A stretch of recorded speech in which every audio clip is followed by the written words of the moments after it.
Early on the morning of April 13th, 2011, Holly Bobo vanished into the woods near her house in Darden, Tennessee. Her brother Clint saw her through a window moments before, kneeling down next to a man in camouflage in their yard. In the moment, Clint assumed the man was Holly's boyfriend, Drew.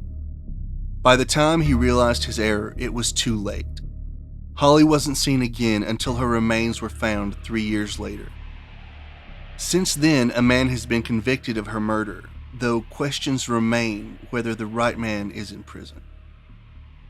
Welcome to the Fact and Suspicion podcast. Tonight we will be discussing the abduction and murder of Holly Bobo. When Holly Bobo was abducted, this case received a lot of media attention. And it was remarkable because Holly's brother actually saw her, being walked into the woods by this guy. And, the police were on the scene within 30 minutes of her abduction and they could not find her. You'd think that some trail would have been left with that small of a time frame. You would think that. Yeah, that was one of the big questions about everything. People didn't believe the brother's story exactly, and there was a lot of stuff. Yeah, but since then, we've had investigation, we've had a trial and a conviction, and now there are new reasons that this case is so remarkable. Because there are a lot of questions about the trial, about the prosecution's methods, and a lot of people think they have the wrong person in jail now. Are there any alternative suspects? Yeah, we definitely, there's one big alternative suspect, and we'll get into that in a little bit. I just want to mention for a little bit, because when I decided that we were going to do this case this week and, rehash Holly Bobo, I thought this was solved. I thought it was solved several years ago at the end of the trial. Yeah, that's definitely what you mentioned to me when you proposed it, so I take it things are different now? It's very different. I've done a really deep dive. I've listened to hours and hours of testimony. I've actually read a book by one of the TBI investigators, so there's a lot more to it. But let's get started. Let's just, kind of start from the beginning. We talk about Holly. So Holly Bobo was a 20-year-old nursing student, and she lived in Darden, Tennessee. Everyone really seemed to like Holly a lot. She had a boyfriend that she was really close to named Drew. And Drew had just actually given her a promise ring recently, so their relationship seemed to be great.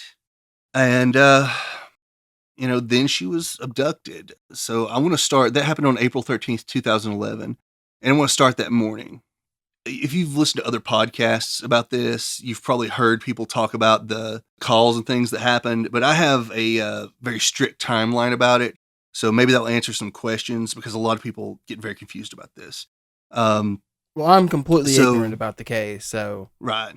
Well, it's just for any of the listeners that have listened to other podcasts. When I read articles and listened to other podcasts, this stuff was very unclear, so I wanted to lay out a timeline for this. At 7:18 that morning, Holly's boyfriend Drew texted her. See, he was on Holly's grandmother's property, turkey hunting, and someone had approached him and asked why he was there and if he had permission to be there. So, Drew was concerned about that. He texted Holly at 7:18. 7:19, Holly responds to him and says, "Who?"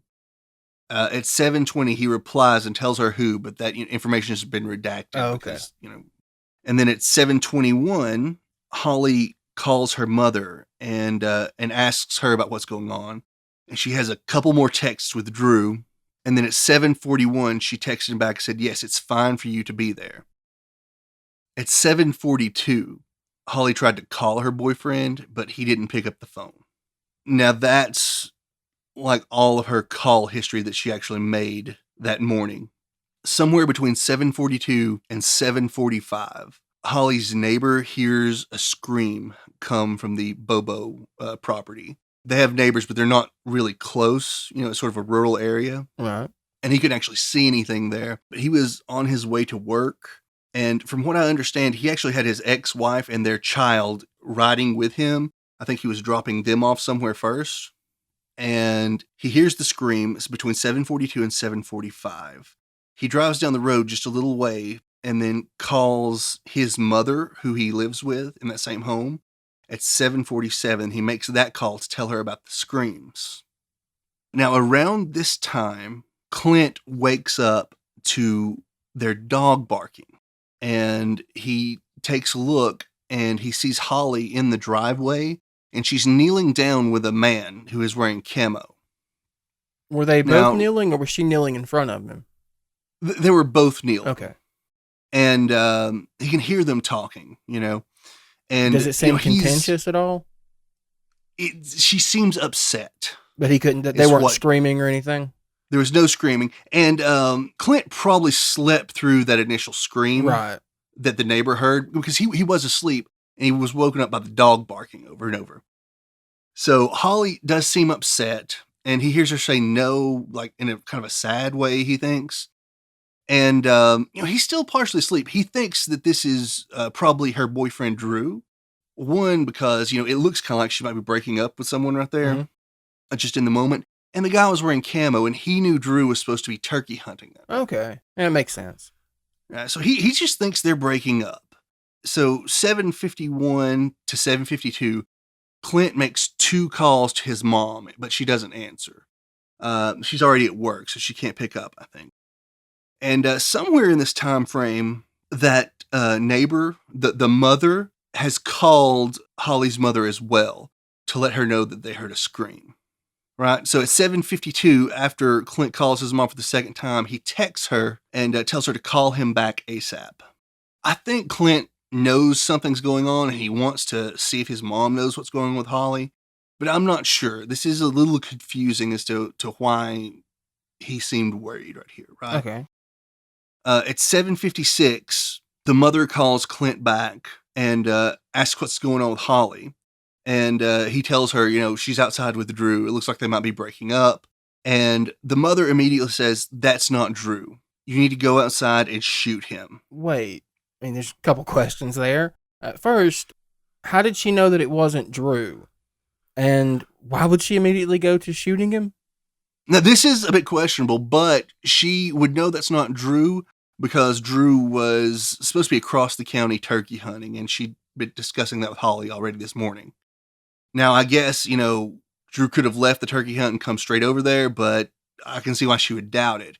But she's also probably upset because she just heard that a scream came from her property. Right, she had just gotten the call from the neighbor, right?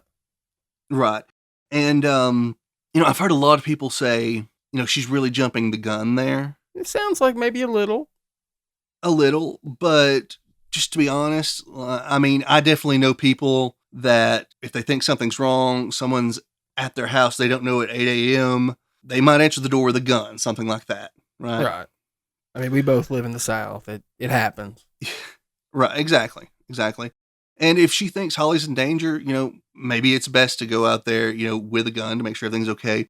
I don't know. A lot of people think that Holly's mom knows something else here, but she's never mentioned anything like that. I mean, that's certainly what it sounds like, that she has some information that we don't. Mm-hmm. But we don't have any information about that, and she's never mentioned anything like that. I don't see why she'd have any reason to withhold it if she did, though. So no.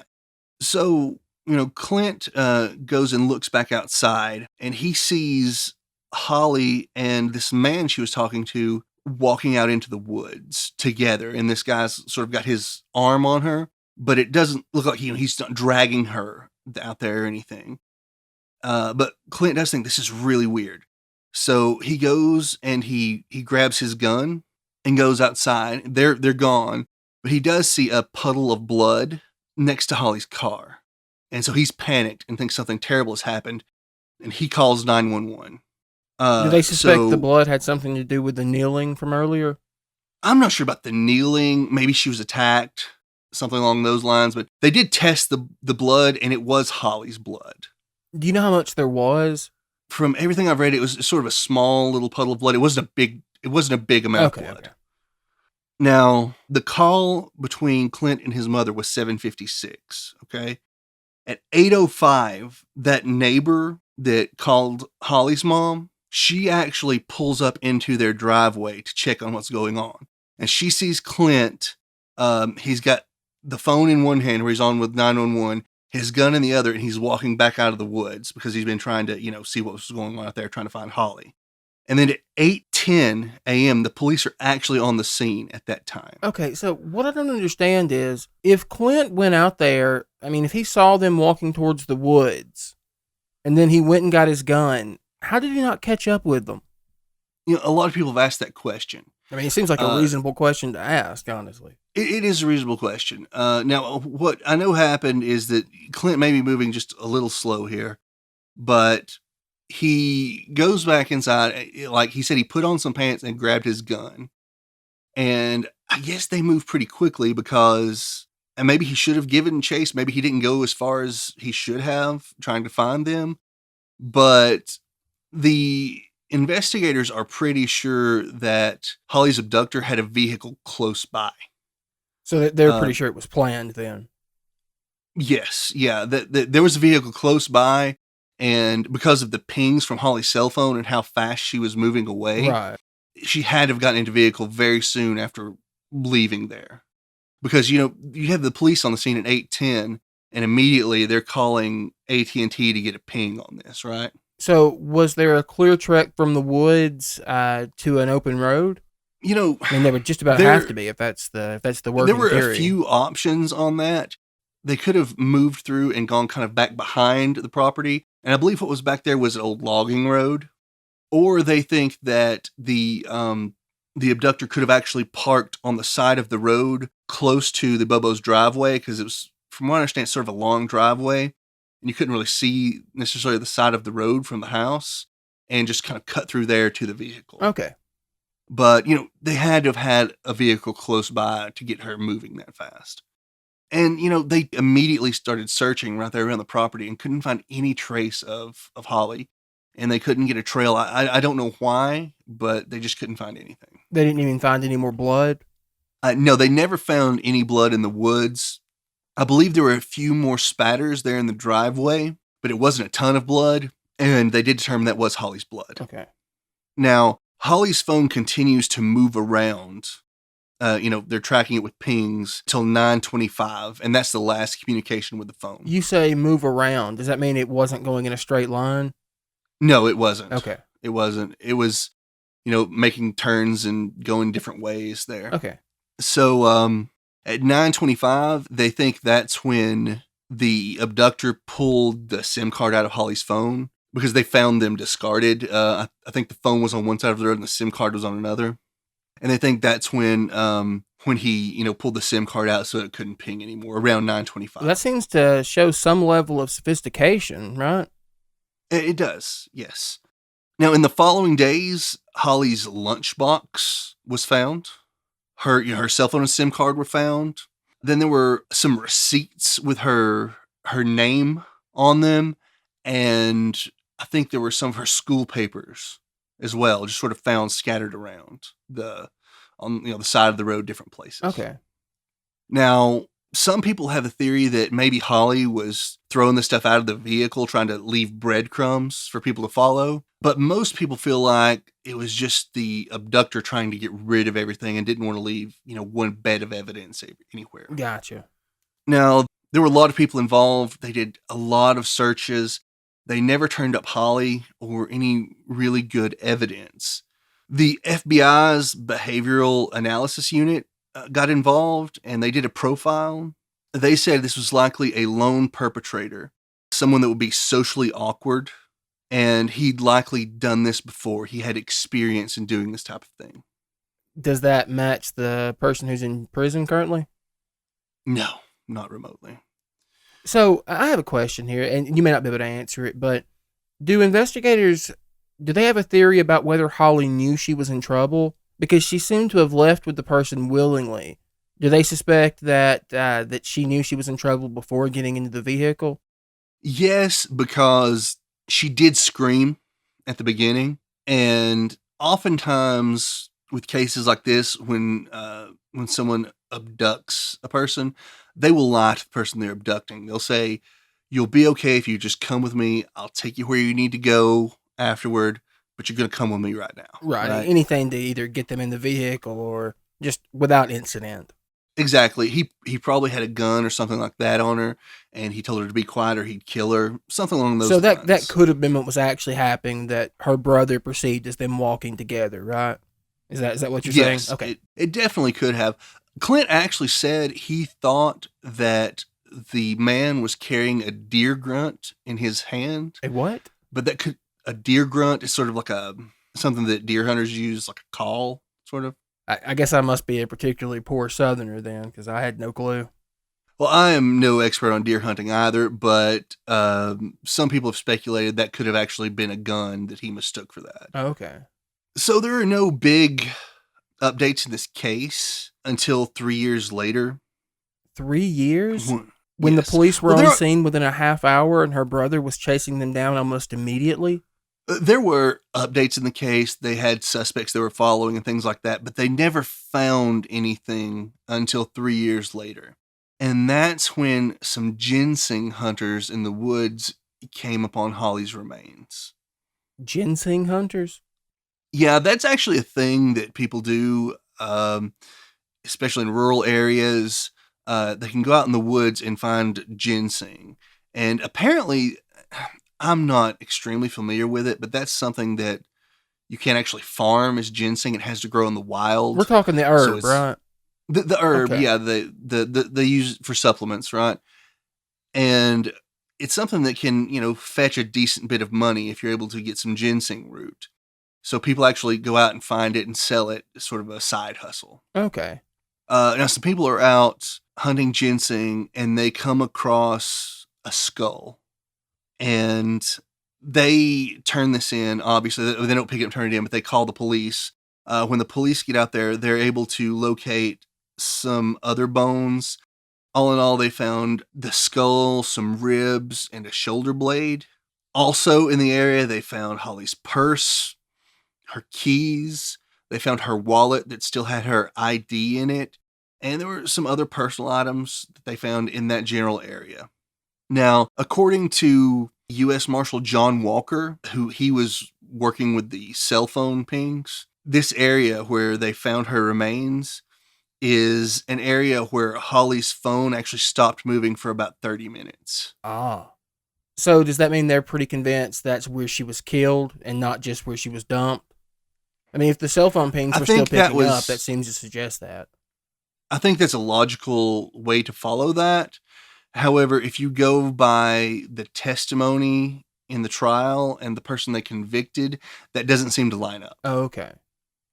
So when you say they believe this, that's what some people believe and some of the investigators believe, but other people don't necessarily believe that's how that happened. I was talking specifically about the investigators with their theory, but Right. Well, you actually had the investigators were split okay. on this because you had two different main suspects and people were split on who they thought it was. Gotcha.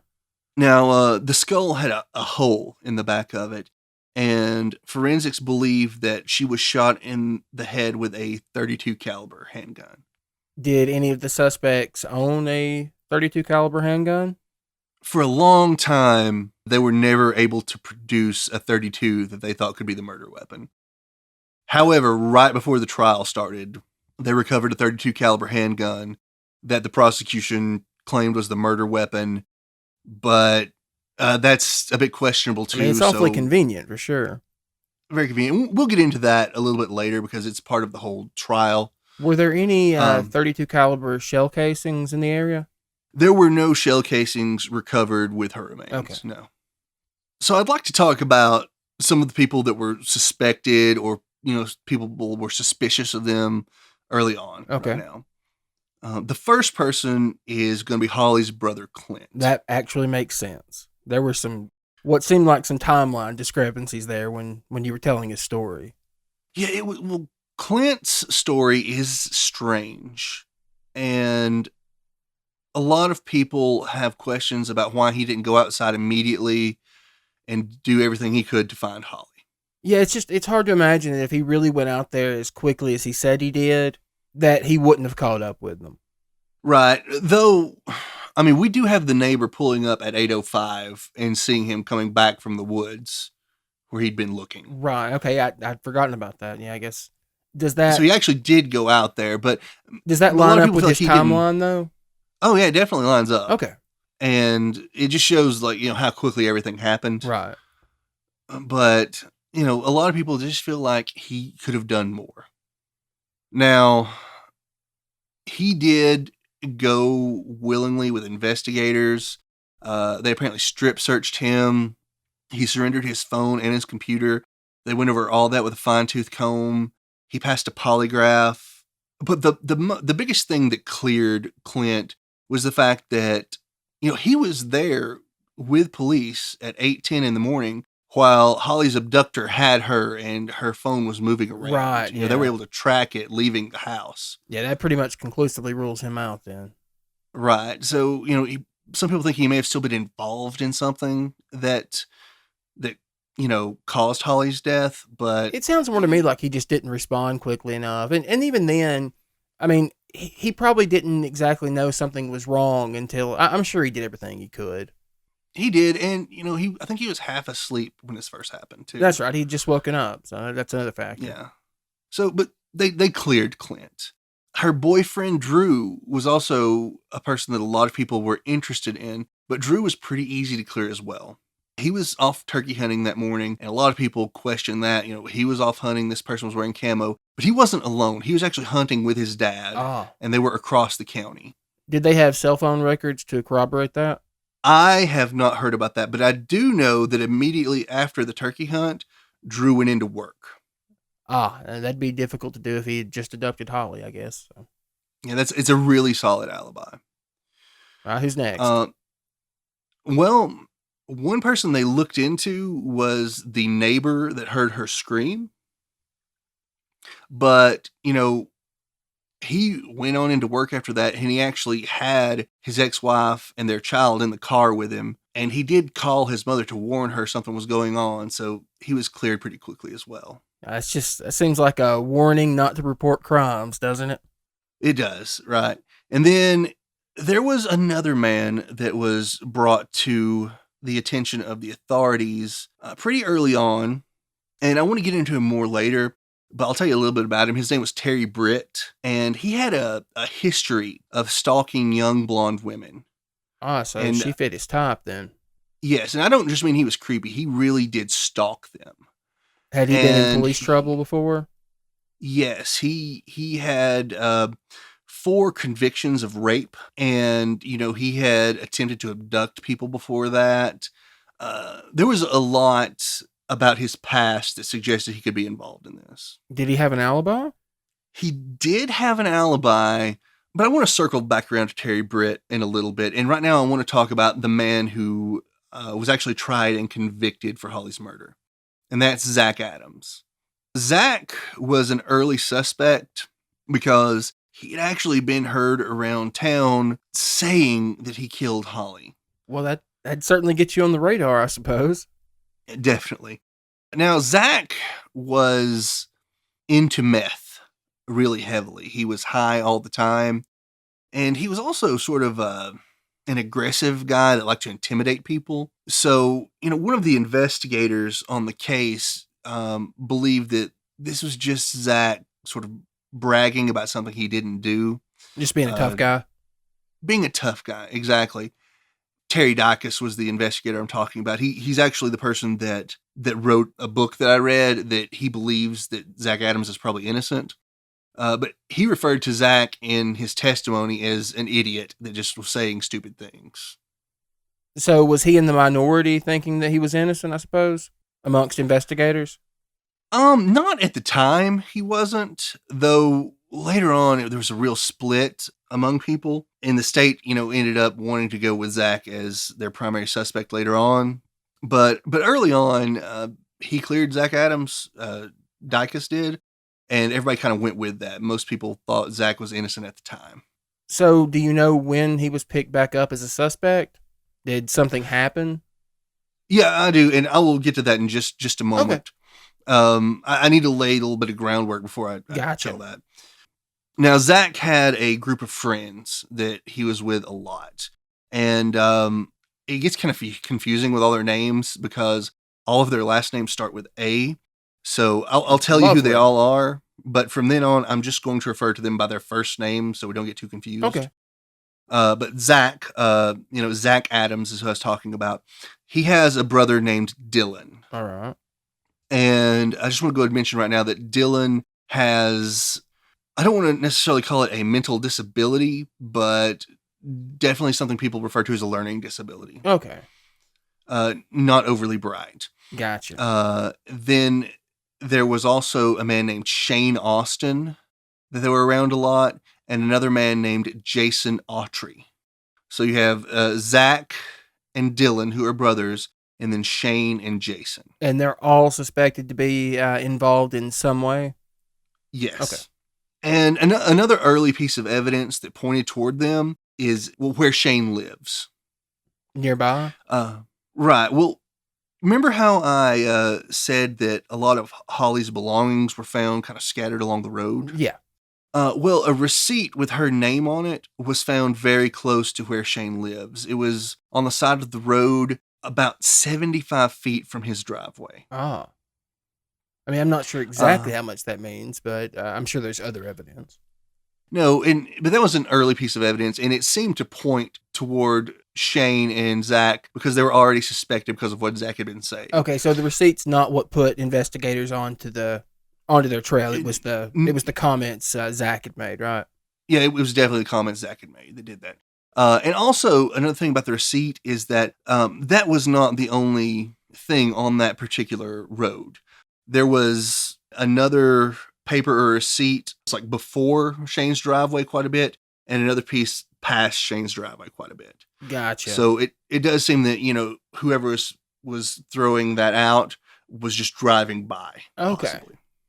But like I said, Zach was a suspect, but he was not the primary suspect for quite a while.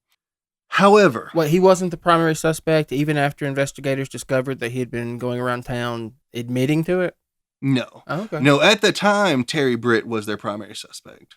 And when I get back to Terry Britt, I'll explain why they turned away from Britt. Gotcha. But, they did decide to go with Zach as their primary suspect. And the big turning point for this happened in 2014. Zach's brother Dylan was arrested on weapons charges. And this is where things get sort of strange. Something doesn't make sense in this case. For Dylan's charge, that carried a mandatory minimum 120-month sentence. But for some reason, they let him go as long as he agreed to live with this retired police officer. Which is something I've never heard of, right? 2 questions. First, I mean, it seems awfully unmandatory to be a mandatory minimum. And secondly, why would they want him to live with a police officer exactly? Did this guy run like a halfway house or something? I can't find anything about that. It doesn't look like a halfway house. This seemed to be just sort of a one-off circumstance. No reason given? I mean, it seems so weird. I can't find anything about the reasoning for that. Now, he lived with that guy for about a month. And then he, according to that officer, the retired officer, he confessed to him about Holly Bobo's murder. And that officer contacted the police and said, that Dylan wanted to confess about this. So Dylan, they picked him up, and Dylan told them a story. Now... Wait, was Dylan the one with the learning disability? Yes, he was. And I'm going to go ahead and say that afterward, Dylan did say he was coerced into this. Okay. But from the news articles I've read, Dylan said at the time of his confession that he saw Zach, Shane, and Jason all at Shane's house. And Holly Bobo was there. She was wearing a pink shirt, and she was tied up in a chair, and she was alive. Could any of that description he gave of Holly be corroborated? Was she actually wearing a pink shirt, for example? She was wearing a pink shirt. Is there any other way he could have found that out? Was it in news articles at the time? I think that was all over the place at the time. Yeah, because you see, she was last seen wearing this. Right. I think that was pretty easily found. Though I've got to say, after I read Dykas's book, Dylan's story changed a lot over time. It would be completely different. There were different iterations of the story, I guess you could say. So I don't know if that was really the original story. That was the one prosecutors went with? they didn't actually bring this up in the trial. Oh, okay. I'm just want to tell you the story of the first confession, right? Wait, they didn't bring his confession up in trial? No, he didn't testify. They didn't want to because I think, for one, they had another person testify and his testimony did not match up with Dylan's. Ah. And then there's the fact that Dylan's story kept changing. So Dylan's initial story, according to Dykus, was that they had all taken Holly to Zach's home and they'd all raped her. And according to Dylan, Zach put a gun to Dylan's head and made him rape her. That's kind of bizarre. Yeah, it's just a crazy story. But like I said, it's changed a lot over time. Now, Dylan did say later that he was coerced into this confession. How much later? I really don't know how much later he said that, but I do know, I've read an article where his family said that he was held, I want to say it was something like 16 or 17 hours for questioning, and they didn't give anything to eat or drink, and, he was tired, and he just wanted to get out of there. That's certainly one of the hallmarks of a false confession. And like I said, he wasn't the brightest. I read an interview with an older cousin of his, and he said that Dylan had an IQ of about 70 and the mentality of a 10-year-old. Ah. Do we have a recording of the interrogation? No, I have that nowhere. Mostly, I think because, it was never admitted into evidence for the trial. Right. Because I don't think they wanted to use any of Dylan's confession for that. Another thing with Dylan here is that Zach allegedly sent a message to Dylan via an inmate. And I've never could find a lot of details about this. So I don't know if Zach was locked up and it was someone that was locked up with Zach, or if perhaps he had contact with someone that was locked up with Dylan. Mm-hmm. But he allegedly sent Dylan a message that if he didn't shut up about this, he would end up like Holly. Oh. Or end up in a hole with Holly. I've heard a lot of different versions of the message. And I can't find any proof of that anywhere, but it's definitely in a lot of articles. Oh, so there wasn't like a note found or something? No, it was just something that was said, word of mouth. So I want to clear something up real quick if you can. So back with Dylan. Now, to be clear, investigators already suspected the brothers before Dylan was sentenced, right? Yes, they did. And that's one of the things that's very questionable because Dylan gets sentenced and he's sent to live with this police officer. Right. That's what I was curious about. That seems really suspect. Right. So, he said he was coerced into this confession by the police officers, that detained him for so long. But really, he was living with this other officer for a month. That almost seems like a month of coercion. That's the impression I got, for sure. Now, did Dylan ever claim that he felt coerced by that police officer, the one he was living with? No, I've never heard claims of that. It was simply about the interrogators. Interrogation. Gotcha. Though, I haven't heard a lot of what Dylan has said. And, like we said, if he does have a learning disability, he may not, say a lot about stuff like that. Right. I just wanted to clear some of that timeline up. I just wanted to make sure for certain if the police were already onto them before they inexplicably sent him to live with this cop. They were very much already onto him, and they had turned away from Terry Britt and towards Zach Adams as the primary suspect before that happened. Ah. Yeah, I mean, that's suspect, not going to lie. Mm-hmm. Yeah, and so that's what got them all arrested, right? It gets Zach arrested. Dylan, he was already in trouble. He was arrested again. Shane and Jason were all arrested because of Dylan's confession there. So there are a few other little matters to discuss here before really going to trial. Early on, prosecutors offered immunity to Shane Austin, Shane was, one of the friends. Right. And they offered that to him to testify against Zach and give them everything he knew. And later on, they revoked that immunity because they said that he wasn't being truthful with them. And then in 2015, Shane actually committed suicide.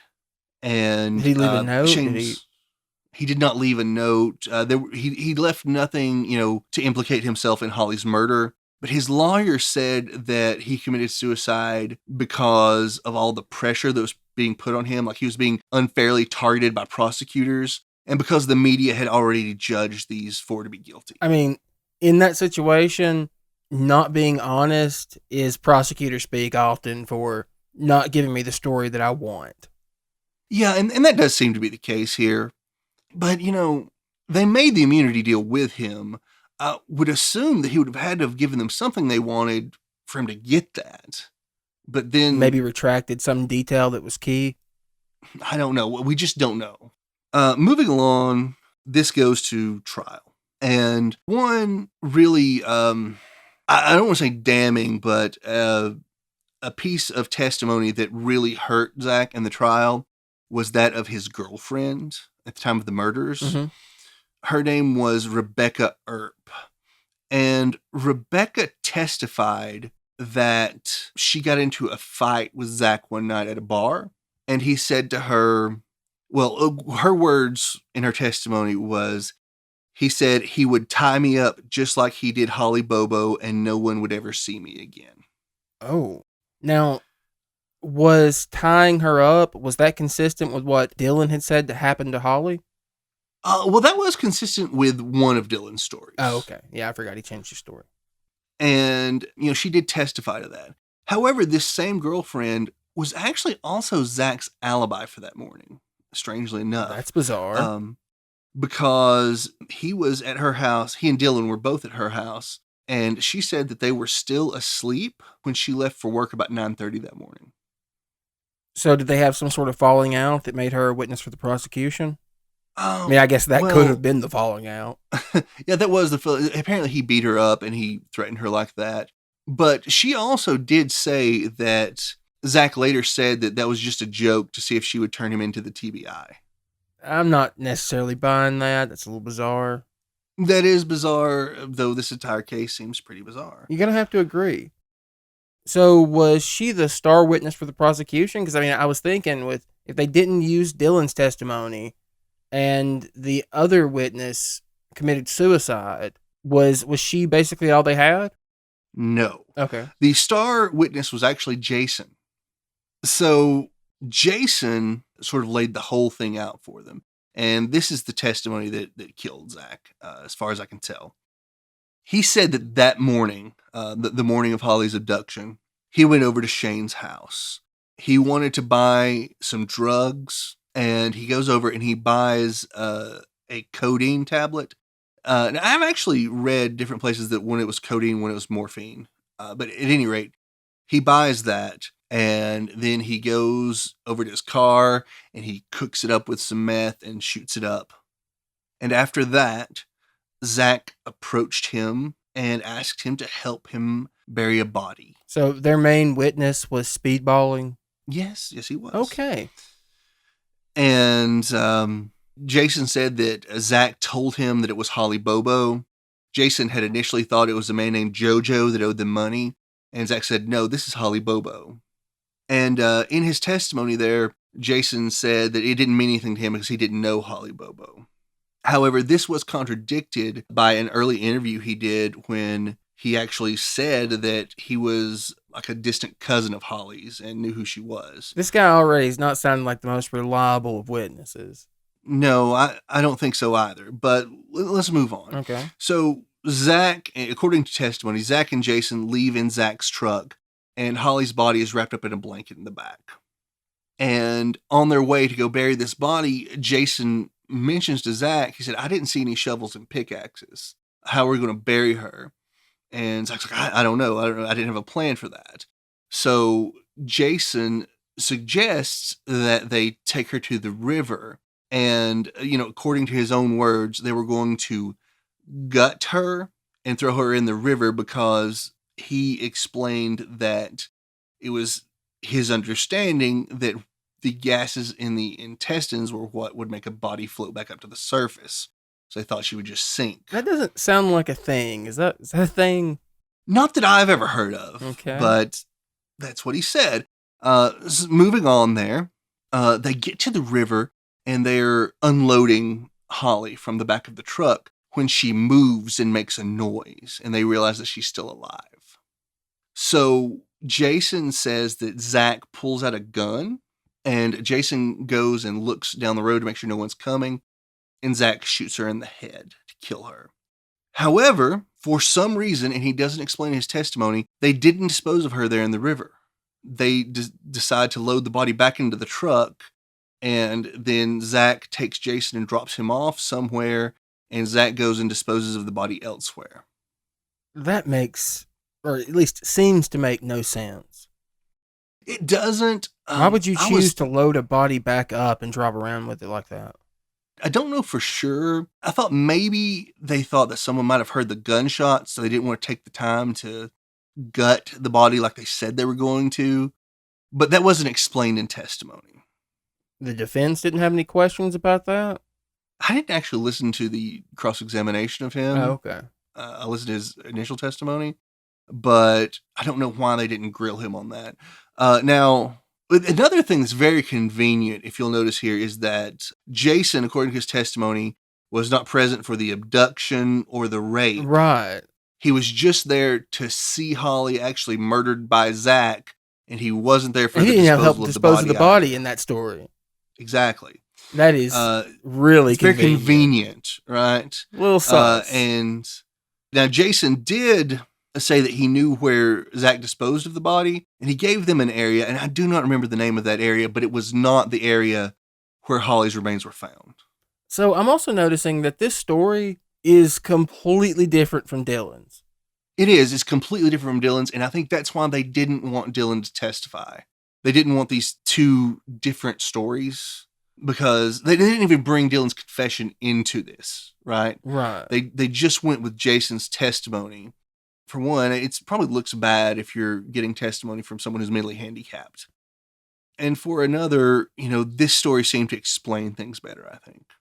I'm having a hard time with the fact that the state's primary witness appears to be a meth head who, while he has firsthand knowledge of the crime, magically was not there while any of the crimes were actually committed. That seems so carefully tailored to avoid incriminating himself. It was. And another thing is that, now Jason did receive a deal for his testimony. He testified in exchange for leniency. And an interesting thing here is, for one, the death penalty was on the table here. So, he probably would have really wanted to get his story out there and sort of exonerate himself from being part of the abduction, and he didn't actually, commit the murder and things like that, so that he wouldn't get the death penalty. But also for leniency. See, Jason was actually already in trouble at the time of this trial and had a 10-year sentence for some weapons charges. Those just sort of went away after his testimony. So, also convenient. Convenient, right? Must be nice to have the godlike power of a prosecutor, huh? Yeah, I would think so. Now, moving on a little bit, now Jason also testified that after the murder, that Zach asked him to kill Dylan to keep him quiet. Was there any corroboration of this? No, there was no one who could corroborate it because it's just between those two. Okay. Jason also claims that the abduction occurred when that morning Shane, Dylan, and Zach went to the Bobo home because they were going to teach Holly's brother, Clint, how to make meth. Good to learn a trade, I suppose. And then apparently Holly, when they got there, Holly came out yelling and screaming at them, and it escalated. Clint completely denies this, by the way. He says he did not know them, and he was not trying to learn to make meth that morning. So they said that they were coming to teach the brother how to make meth? Yes, they came over to the house before 8 a.m, teach Holly's brother how to make meth. Did he have any prior drug convictions, any dealings with drug addicts that would lead investigators to believe that that was true? No, absolutely not. Clint actually, he worked at a nursing home. He was a counselor at a nursing home, I believe, and he was working on a degree in social work. Which, that doesn't mean that, he's not involved in drugs or anything. Right. But he does seem to be a pretty clean guy. I read an interview with someone in his family, and they said that Clint had said he had smoked marijuana 3 times in his life before that, and that's all the drug interactions he'd ever had. It's kind of asking me to choose between the credibility of a meth head that's just admitted to being involved in a murder and a guy working on a degree that currently is employed at a nursing home. Right. Yeah, it's not exactly a toss up, you know? No. No, strangely enough, Jason claimed that that's why they went there that morning. But later on, while he's on the stand, he also testified that Zach had been seeing Holly's cousin Natalie as well, on the side from his girlfriend Rebecca. And Natalie, according to Jason, was working as a stripper at the time. And she had mentioned to Zach that perhaps Holly would have a threesome with the two of them. And Jason thought that that had gotten Zach interested in Holly. Now, for one, this does not mesh with the story that the three of them went there that morning to teach Clint to make meth. This is getting really convoluted. Those are completely conflicting details. They are. And also, Natalie denies every bit of this. Now, she didn't deny that she had worked as a stripper, but she said she was not working at a strip club at that time. And she says that she was not seeing Zach Adams, and she had never mentioned anything like that to Zach. What was the purpose of that story? I mean, they already had a reason for being there not a particularly believable one, but why add that on top of it? I suppose they just wanted to add a bit more motive, but it makes no sense to me as to why they would tell both those stories. Yeah, that makes no sense. That boggles the mind, man.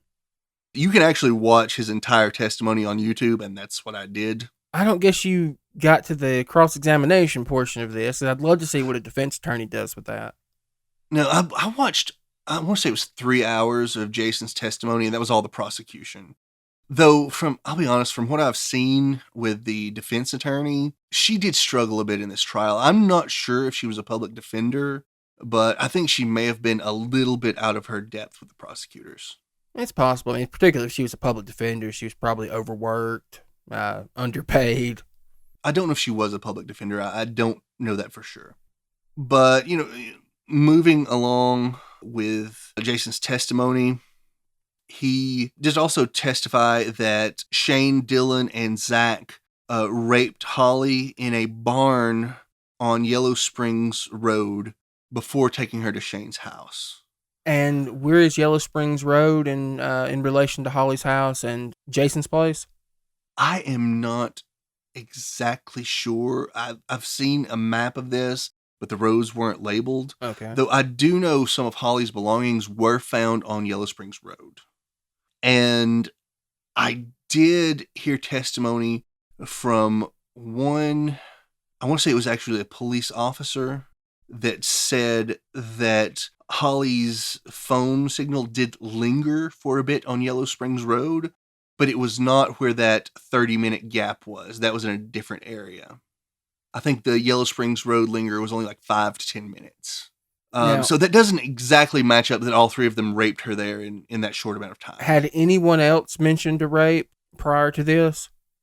Yes. Now, at times, Dylan's confession did include rape. I think Dylan's confession always included rape, but sometimes Dylan was involved. Sometimes he wasn't in his confessions.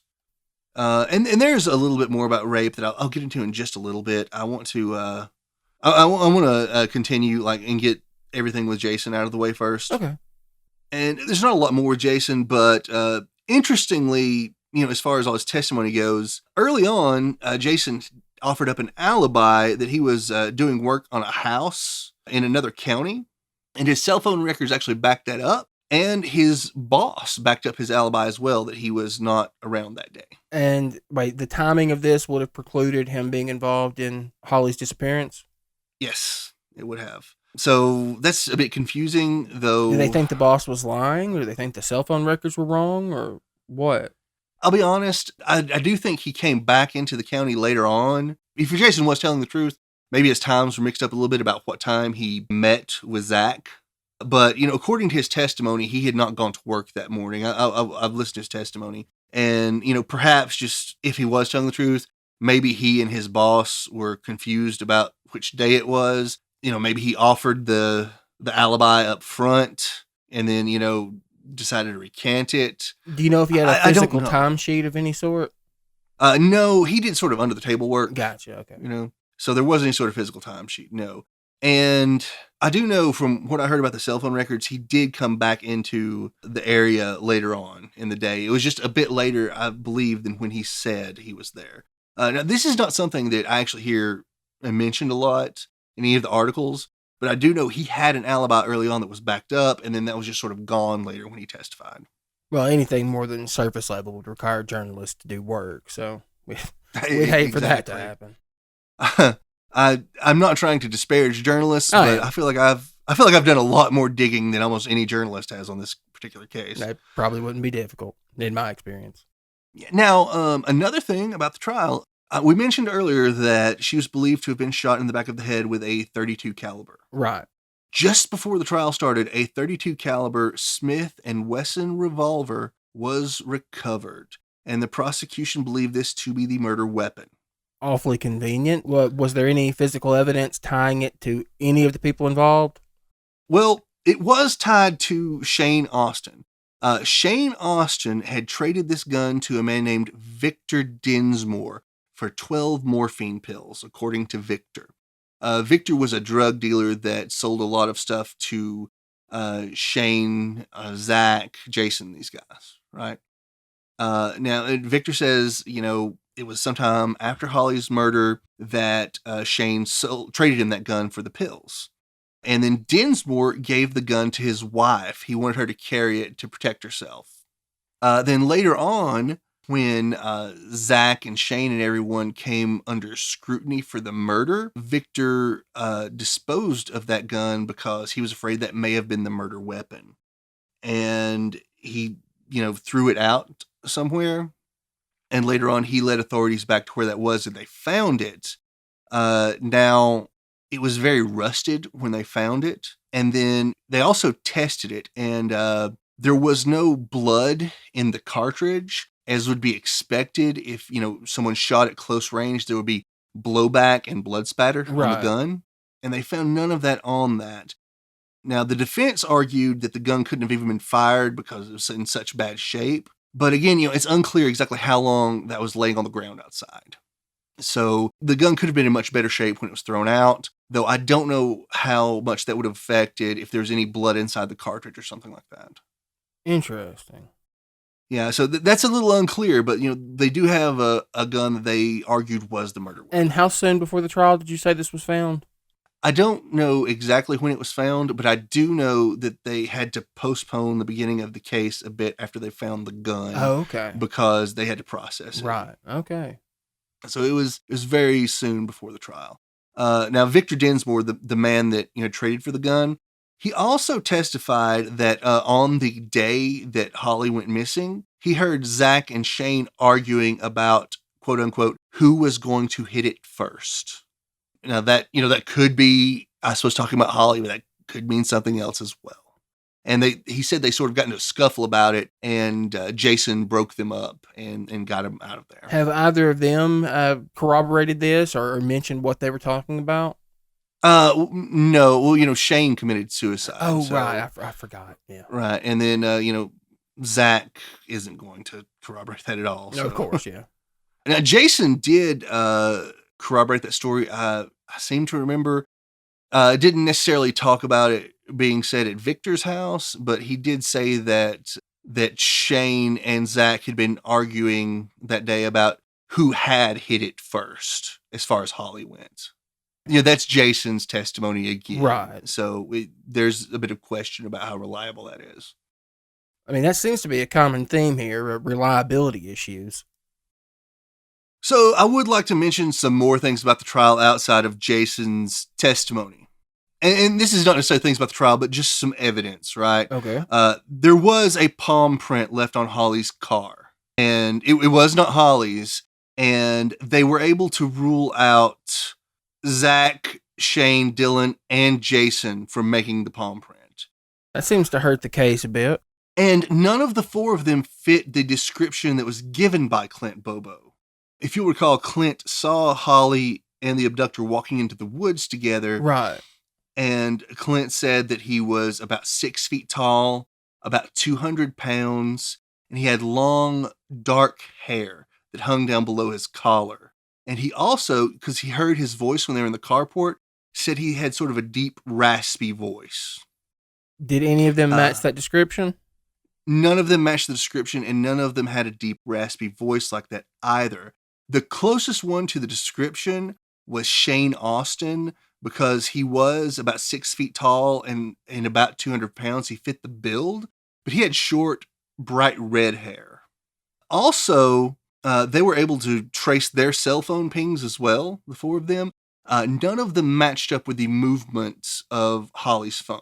That's obviously not a smoking gun for innocence. Right. Because, you may be smart enough not to take your phone with you on an abduction. Well, judging by these clowns, I don't know if that's a safe bet at all. I will say, though, that it's strange for someone, however unreliable we think these testimonies were, it's strange for someone to implicate themselves in a murder they weren't involved in. And you've got to realize, Dylan implicated himself, Jason implicated himself, and it seems that Shane probably implicated himself as well, because he did initially receive that immunity deal. I mean, it's hard to imagine a good reason to go around telling people that you've murdered someone that you haven't. No, and I mean, maybe they all had something to gain from it, but that is another thing that I would say does sort of support Zach being guilty, right, but it doesn't prove anything. There were also two other men arrested involved with this, and their names were Jeff and Mark Percy, or maybe it's Piercy. How were they related? How that's pronounced. Well, they're two brothers, but I meant how were they related to the crime? They were related to the crime because they allegedly had a video of Holly Bobo being assaulted by Zach. Did they ever produce this video? No. A woman named Sandra King testified that Jeff told her that Mark had a video of Zach sexually assaulting Holly Bobo. King asked to see the video, and she said that Mark showed her a portion of the video where Holly was tied up. And that's all she saw on the video. And she said that she never actually saw that phone again after he showed that to her. So we do have someone who claims to have personally seen the video. Yeah, she does claim to have personally seen that, and she said that she did see Zach Adams at a glance in the video. Did she testify to this? She did testify to this. However, now the charges against Jeff and Mark were eventually dropped. The charges brought against them were for tampering with evidence and destroying evidence, but no one ever produced this video. Like, no one was ever able to find the video. It was never produced by prosecution. And Sandra's word is not enough to prosecute someone on. I mean, you can't say, I heard you had this video. Now you don't have the video, so I'm going to charge you with tampering with evidence. Right. So the charges were eventually dropped against them. Jeff and Mark both denied the video ever existed. But Sandra did testify to that in the trial against Zach. That was allowed in, this story about the non-existent, maybe existent video? She wasn't the only one that testified about it. They had several people testifying about a video that was never produced in court. I'm surprised that was allowed in. I know, and especially she also testified that the video had Zach sexually assaulting Holly, even though she never saw that portion of the video. And she said that she knew this because she said that Jeff would never lie to her about what was on the video. That was her evidence? Yeah, and that seems to me like that's complete hearsay. I'm not exactly sure what the legal definition of hearsay is. I know it's somewhat different than how it's typically used colloquially, but I'm still surprised any of this was allowed at trial. I agree, especially when you can't produce the video. And there were other people that testified about this video. They said that they had seen a portion of a video where Holly Bobo was tied up or where Zach was having sex with Holly. And there were people testifying that someone told them that they saw the video, again, which is complete hearsay. I don't know how it was allowed in. And another thing, this is sounding like an absolute clown show. It really does sound like that, doesn't it? And something else that really struck me about this is I'm curious about how well the people in the video were able to be identified, because this was 2011, and I know cell phone cameras were pretty good in 2011, but you have like a homemade, basically sex tape of a rape. I don't know how high the quality would be on that. I mean, can you really Probably make not out great. could you really make out who's in that video? But I'm thinking that, Zach was going around town and he had bragged about, he's the one that killed Holly, which that's very bad. It looks terrible. Not proof of anything, though.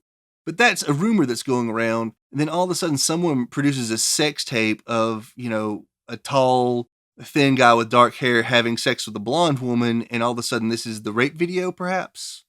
I got It's. into the smartphone game a little late. I didn't get my first one until 2012. I'm trying to think what cell phone cameras would have been like at the time. I'm sure they were sufficiently advanced enough that theoretically such a video could exist, but how great the quality would be, I mean, I couldn't say. Doesn't seem like it'd been great. Like it would have been great. No, and everyone saw this video, as far as I recall, on a cell phone. So, the screens weren't great back then, didn't have great resolution. I don't know if you could really identify someone 100% in a video like that. That's a good point. Now, do you know how many people claim to have seen it? I don't know how many there were. I couldn't find a full transcript of the trial, so I'm piecing things together from news articles, and there are actually several YouTube videos of testimony, but I've probably listened to 9 or 10 hours of testimony, and there was a lot more that I didn't get through. So I don't know for sure how many people claim that, but I know there were multiple people that either claimed to have seen the video or someone told them that they saw the video. This entire thing with the video is just really sketchy. It Again, I'm is. just shocked that this was allowed into a courtroom. I mean, no one could produce it. No one could produce it. I'm shocked that they even arrested the two brothers, when there was no video and no proof of a video. Yeah. Other than, just one woman's word. Now, did all of the people who said that they saw the video claim to have gotten it from the same source? No. It was all, this person showed me the video, or this person told me they saw a video on someone else's phone. It was different people all around. What? Then how were they sharing it? I mean, it's not like you could put something like that up on YouTube. No, it doesn't make sense at all. Like, maybe one person sent it. Could you text anything that big back then? I'm not sure if you can text anything that big now, man. I don't know how you would have transferred the file. Now that you mention that, I have no idea how that would have happened at all. I mean, that's why I asked if they all got it from the same source, because at least that would make some sense. No, they didn't. So I have no clue how that would have been passed around. That doesn't make sense at all either. I didn't even think of that until just now. I mean, that Until you seems like a mentioned it, huge flaw in that in those stories. It really does. But the video didn't seem like a good source of evidence at any rate. I don't know if I would have even brought it into the trial, to be honest with you, if I was prosecution. But It seems like utter garbage, to be quite frank with you. Zach was found guilty, though, even though this trial was crazy. He was given life without parole plus 50 years. And the death penalty was actually on the table for this. I read in a news article that he actually made a deal with the prosecutors after he was found guilty, but before sentencing, to stay in jail the rest of his life, just to get the death penalty off the table. Did any of the other actors get time? Yes. Dylan, that's Zach's brother who has the Learning disability. learning disability. He got 35 years on an Alford plea, actually. Wait, that's when you admit that the prosecution has enough evidence to convict you, but you don't actually admit to it, right? Yes, it is. It's basically pleading guilty without admitting your guilt. Yeah, I remember that from the West Memphis 3 case. So I think also that you can make an Alford plea, like, if you want to make a plea deal without actually admitting your guilt, that an Alford plea is applicable for that as well. yeah, I suppose that makes sense. And then Jason was sentenced to 8 years, but was only required to serve 30% of that because of his working with prosecutors. He got leniency for that.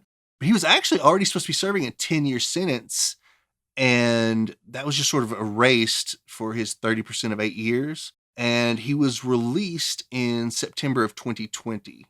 Actually, he's back in jail, though, because in December of 2020, he was arrested again on possession of meth and rifle.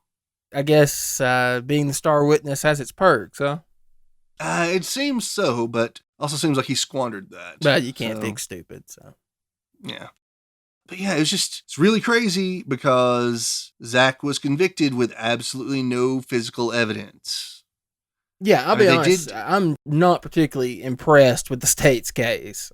No, they did have a body. They have remains, so they knew that Holly was dead. Her DNA matched those bones. They did have a gun that they claimed to be the murder weapon, but I don't think. I mean, there was no way to prove that was the murder weapon. And for some reason, the death penalty was even on the table for this, with all of the inconsistencies. That makes no sense to me either.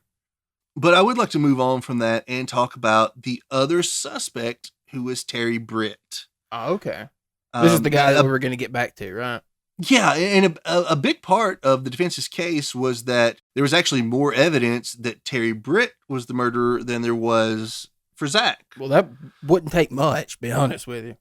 No, it would not. And Terry Britt is who the investigator Dykus actually believed was the murderer. He was the guy that wrote the book you read? Yeah, he wrote that book. Now, let's talk about Terry Britt for a while. He actually exactly fits the description that Clint Bobo gave. Now, he's the right height, the right build. He had the long black hair, but actually shortly after Holly's abduction, he cut his hair. Also interesting. Yes, definitely. And he has a long record of stalking young blonde women and of rape convictions. He actually came to the attention of the TBI because one of Holly's cousins that actually looked a lot like Holly came to the TBI and said, "There's a man stalking me, and he's been stalking me for quite a while." She'd started seeing him in a white van just after Holly's disappearance. The weekend after that, I think, was the first time she noticed him. And she probably noticed him because she was scared because that had happened, right? And she wasn't the first person who had reported this? No. People had reported him stalking them for quite a while before this. Had he served time for it at all? He had been in jail, I know, on 4 different convictions. I don't know how many different times he served, but he had been in jail for other things besides stalking and rape as well. Okay. So. But now, this cousin of Holly's, she'd seen him in a white van. Oftentimes it was late at night. And he even been near her house. One time he was following her down a road and she was on her way home, but she noticed him and it scared her. So she went on past her road and then, doubled back another way. And when she got back close to her house, she saw his van close to her house. Oh, that's creepy as hell, man. It was already there waiting for her. So he knew where she lived and everything. And that was not the only person that brought him to their attention. Now, she had gotten the license plate number off the van at one point because she saw that same van at a gas station getting gas, and she copied down the license plate number really fast. Good on her. And it was Terry Britt's van. So this guy was a real scumbag. Real scumbag, really creepy. Another of Holly's cousins also brought him to police attention. She reported to the TBI that a couple weeks before Holly's abduction, 2 or 3 weeks, Terry Britt had been inside of a Dollar General staring at her and Holly while they were shopping. Now, and how long was this before Holly's disappearance? About 2 or 3 weeks. She wasn't exactly sure. She just remembered it had been recently that happened. Okay. And now, as I said earlier, Britt did supply an alibi. He said that he and his wife were together all day that day. He was married. Yeah, he was married. Okay. I'll get into that. And there's some strange things about his marriage too, but let me go ahead. He had been with his wife all day, according to Britt. They had gone and bought a new bathtub because their other one was leaking. And he was actually seen in the afternoon by a police officer that came by, that he was moving a bathtub into his storage shed. And the police officer actually came by because they were checking up on all the registered sex offenders in the county because of Holly's disappearance. Oh, so he was a registered sex offender. Well, yeah, I mean, he had rape convictions. Okay, I see. I thought you said that he had convictions apart from rape. You meant No, in addition to. Okay. In addition to, yeah, gotcha. sorry. In addition to rape, he had convictions. Okay, well, that explains that. So the store where he claims they bought that tub has no record of either he or his wife buying a tub. Not that day, not that week. And he did, later on, was able to produce a handwritten receipt for the tub. But the store he bought it from, they actually keep a carbon copy of every receipt they write, and they did not have a receipt for that tub. That's suspect. And he had not been with his wife all day long. He definitely lied about that. They were able to track the cell phone data, and he and his wife were talking to each other on the cell phone that day, from one phone to another, several times, which suggests they were not together. Right. They weren't actually able to track his location because he was using a pay-as-you-go type phone. He didn't have a contract. Okay. And with that kind of thing, you're not able to really petition a carrier to get ping data from it. I mean, I think a burner phone is what those are usually referred to as. Yeah, he was using a burner phone. Okay. Which wasn't even his name. It was in his wife's name. But, the phone records do show they were talking to each other on the cell phone several times that day. Now, he claims his wife never went into work that day, that they went by her place of work, and his actual words in the interview were that they went by her place of work, and she let this other guy know she was taking the rest of the day off. But obviously, if it's the rest of the day off, that sounds like he picked her up from work. Yeah. She was leaving. Was this corroborated? What do you mean was it corroborated? The story about his wife taking the rest of the day off work. Was that established? I was not able to find that information anywhere. I know that she was not at work. She definitely took some time off work that day, but I don't have all the information. Okay, I was just curious. But definitely, they had not been together all day long. And there was no receipt for the tub, anything like that. So it seems like his alibi is very weak at the least. Yeah, no question. Now, let's move a little bit forward with this alibi. Now, a few years before Holly's abduction, he was charged with an attempted rape in Jackson, Tennessee. He picked a woman up to give her a ride, right? And while they're in the vehicle, he starts assaulting her in the vehicle.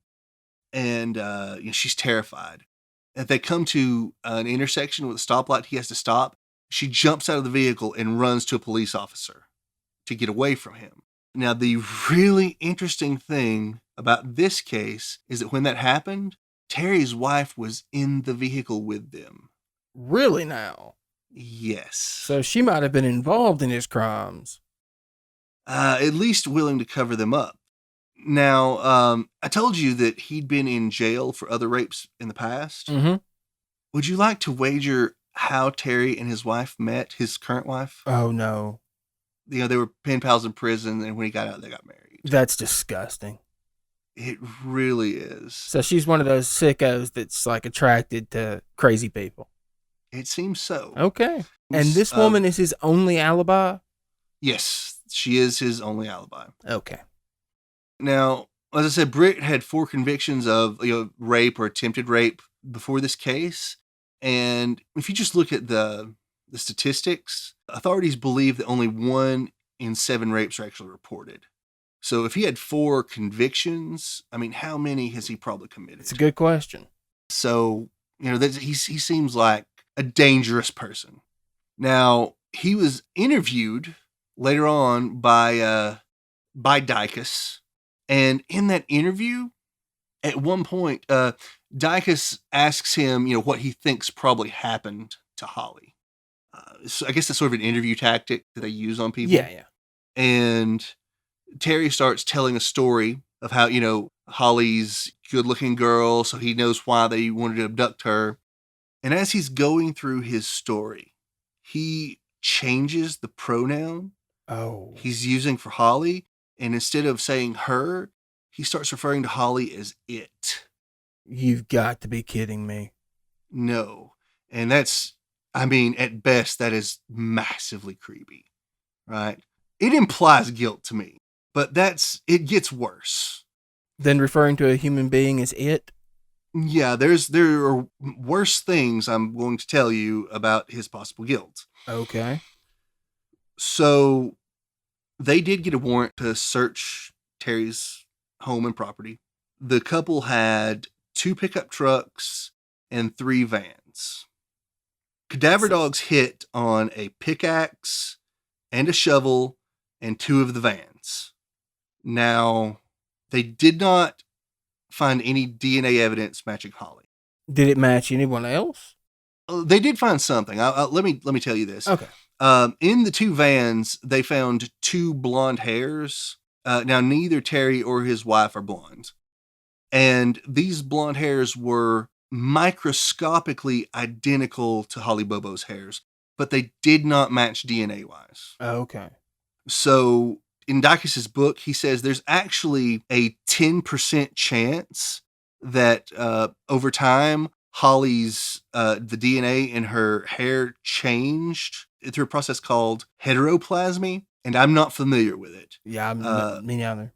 But because the sample they were comparing it to was a hair taken from her hairbrush, so no one knows how long that had been there. Mm-hmm. But there was a 10% chance that DNA could have changed, and that could have been her hair. There's a 90% chance that it was not hers. Right? But it belonged to somebody either way. It did, and it was found in a van that a cadaver dog hit on. Yeah. And given the other details about how he was stalking women with blonde hair, that does not bode well for some poor blonde-haired girl out there.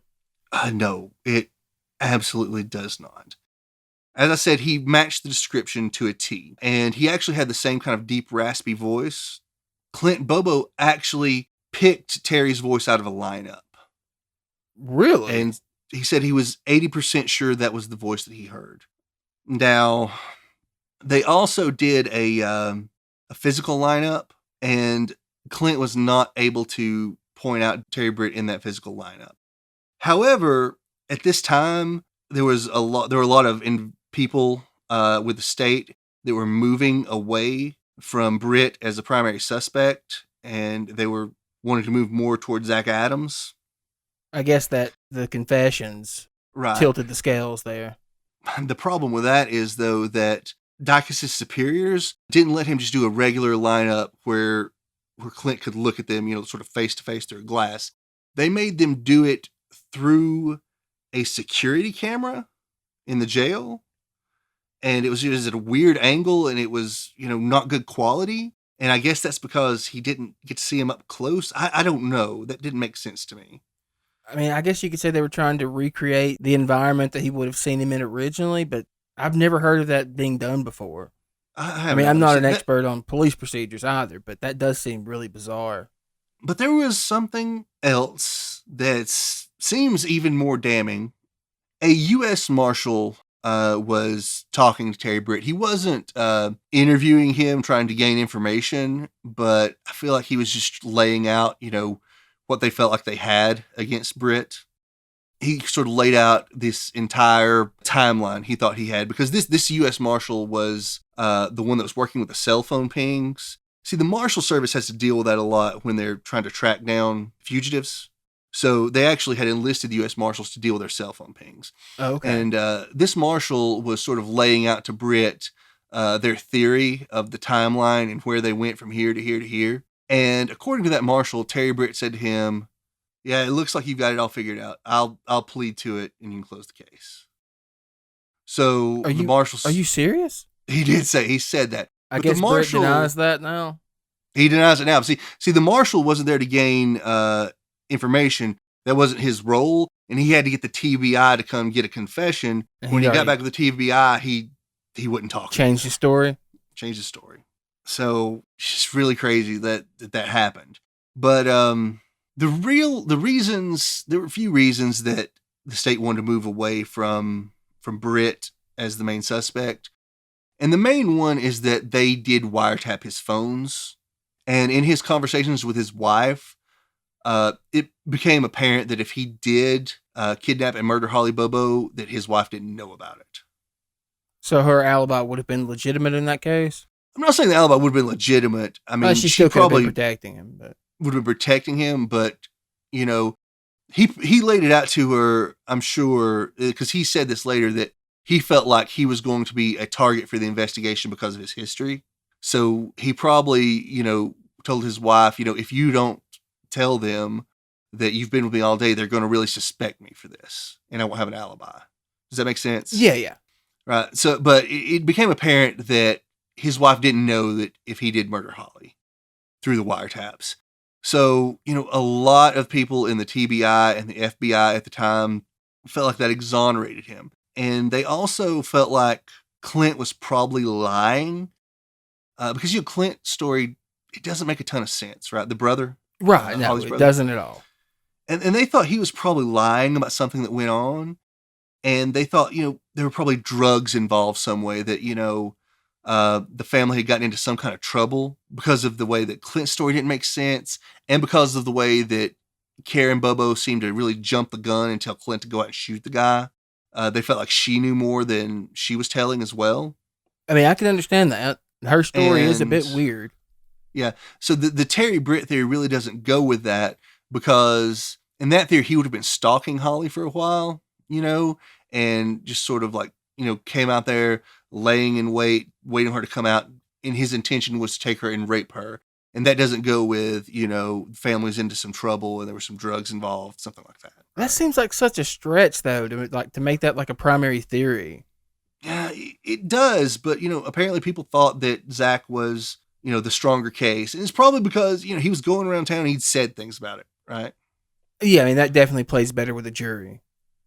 Yeah, so that's why they turned away from Britt. And, beyond that, there were just a ton of criticisms of the case altogether, even beyond, them overlooking Terry Britt, right?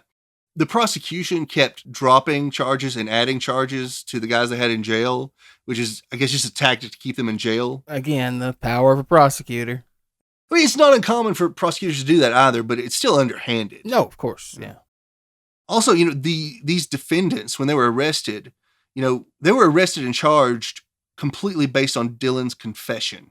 And, his story changed several times, and they completely ignored Dylan's confession in the trial, because it didn't match with Jason's testimony. Yeah, that's one of the strangest things about this. I mean, it was good enough for the arrest, but not good enough to take to court. Right, and that seems like a huge hole to me, right? The prosecution routinely failed to provide evidence to the defense. Like Brady violations, you mean? Like discovery? Yeah, exactly. The defense actually filed motions trying to force discovery, and the prosecution just ignored them. And then you have the fact that the TBI actually dropped their investigation of this case entirely at one point after heavy criticism and allegations from the DA that was involved in the case. That was Matt Stowe. He had accused them of covering up evidence, investigating the wrong suspects, moving too slowly. And they just dropped their investigation because the DA was being so hostile toward them. And they actually only resumed their involvement in the case after he recused himself from it and a special prosecutor was appointed. So the prosecutor that was responsible for the trial at the beginning was not the one that actually went to trial? No, he was not. Well, that might explain the discrepancy between which testimonies were used. Maybe. Then, there was a lot of hearsay allowed as testimony for the prosecution. We have, all these people that were testifying, they knew someone that had seen the video. Yeah. So again, do you know exactly what hearsay is in trial? Because I know that it's different in the legal sense than it is colloquially. I agree that should not have been added, but I don't want to say hearsay necessarily unless I can be sure that that's what it would be in the legal sense. I'm not 100% sure on the definition, but it definitely matches the colloquial sense of it, no question. Yeah, well, exactly, but I'm pretty sure that you cannot just testify on something someone told you about someone else. Does that make sense? That's my understanding as well, yes. Because it's too far removed. And you have you definitely have all the people saying, this person told me this about that video, right? And I don't see how that's not hearsay. But you've also got Jason's testimony. He's testifying about things he did not see that Zach told him about. That seems to be hearsay as well. And they were even allowing hearsay testimony on a video that no one was ever able to produce. Right. Yeah. And how is that even fair to the defense? Like, No, these people are it's not. testifying this video exists. How does the defense I mean, you haven't established that the video exists, and you're going to allow people to say that they've seen it? Right. They didn't establish the video existed, but they basically brought it into the trial as fact. How can the defense try to disprove that, right? Yeah, it doesn't seem possible. I don't know. Seems completely unfair. And then you have the fact that this entire case seems to be built on the testimony of one person. It's Jason Autry. And we just said, he was particularly reliable. at the time. He's a meth addict. He apparently had reason to lie to stay out of trouble. One, because the death penalty was on the table for this case. He was probably terrified of that. That's another common tactic by prosecutors, man. Charge stacking. Right. And he got leniency for testifying. He was able to, with his testimony, change the narrative in a way that he wasn't directly involved with most of it. And, he was already serving a 10-year sentence that seemed to just get erased when he testified. Yeah, I mean, he seemed to have every incentive to tell them the story they wanted to hear. Oh, yeah, definitely. Every incentive. And, I feel like it's almost unfair that we allow testimony from people to start with that are being given a deal to testify. Oh, I completely agree.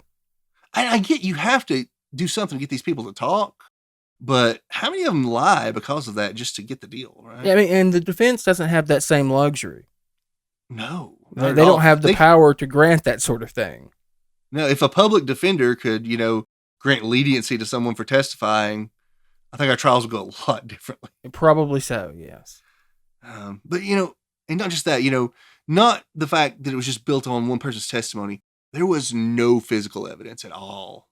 And I don't think we can stress this enough. It was built on the testimony of someone who's not only was unreliable, but was admitted to being on drugs at the time. Oh, it wasn't just someone who used drugs. I mean, they admitted to being on drugs when they claimed to have seen this committed. Yeah. That's a big deal. Exactly. And, every other trial I've ever watched, you have people testify that someone did something, right? But then you go through and you back it up with other facts like cell phone pings, other witnesses that saw the person at this location, maybe DNA evidence, producing, a real murder weapon that you can prove by some link that belonged to this person. Right, but they seem to have none of this. No, the only way they're even able to say that gun came from Shane Austin was a person's testimony. There was no registration of it or anything like that. Now, to be perfectly fair, with that story, I don't know what incentive the guy would have had to lie about it. The guy who supposedly bought the gun. I don't either, and I'm not trying to question his credibility other than the fact that he was a drug dealer. Right. So he was also criminal. Matters, let's be honest. It matters, but I mean... But he didn't seem to get anything out of it, right? I don't think he got anything out of it, no. But again, how do we know he's telling the truth? There's nothing to back up any of these claims in this case. Yeah, like as I said before, the prosecution's case is a mess. Jason very well could have committed this crime, right? Like I don't know. Oh, you mean Zach, right? Exactly. Zach could very well. I guess Jason could have as well. Jason's the one that testified against Zach. Right. So could very well be guilty, but from the evidence you presented, I don't know that a jury should have convicted. No, I agree. Though, I think to a jury of just regular people that don't follow a lot of criminal cases like we do, I think Jason's testimony was probably pretty powerful. I think what probably hurt the most was just the admissions. Even if he was just being, a braggadocious douchebag, admitting to killing someone in the eyes of a jury, that hurts. No, it definitely does. And the testimony from his girlfriend, too. That's right. I forgot about that. Tie her up just like Holly.